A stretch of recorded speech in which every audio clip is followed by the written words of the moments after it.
I've just finished writing a book about China, and there's a port on the east coast of China called Fuzhou. Basically, Fuzhou was, in the wartime, taken over by the Japanese, but extraordinarily, the Japanese relinquished control of it for a while, and the British rebuilt a consulate there. If you go to the entry for Fuzhou, there's no mention made of this. It's simply said it was invaded by the Japanese, end of story. So to get them to correct that, it took an awful lot of time, I mean, more time than I had. Because if 3 or 4 people get together and gang up on some expert, you know, the expert then has to go, okay, well, I have to make a request for comment. And then at least one other person has to agree that, you know, there's a need for this process. So then that takes 2 or 3 weeks on one little point even. And then if that doesn't work, then they have to go to mediation. And, you know, I'm still on the mediation committee, actually, I can tell you.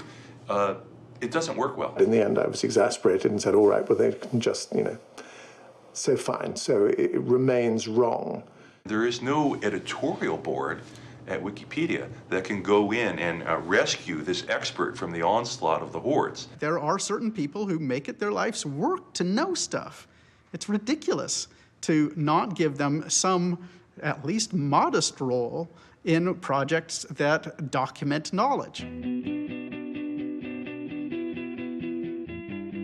The Oxford English Dictionary took about 70 years to compile. What they did was they invited the general public to read everything, essentially, that had ever been written in the English language. And so they had volunteers, thousands, tens of thousands of them, all over the English-speaking world. Murray and his collaborators would receive tons and tons of post every day showing how words had been used in history.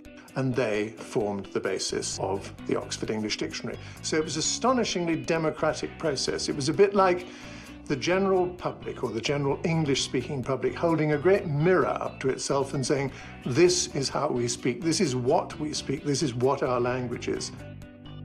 Some of these aggregators were complete lunatics. One of them was a certified lunatic. I mean, a chap that I wrote about, William Chester Minor, was brilliant in providing material for the OED. He produced hundreds of thousands of entries. He was a complete lunatic. He, what I have to say, like him to have been the editor of the OED. He was mad.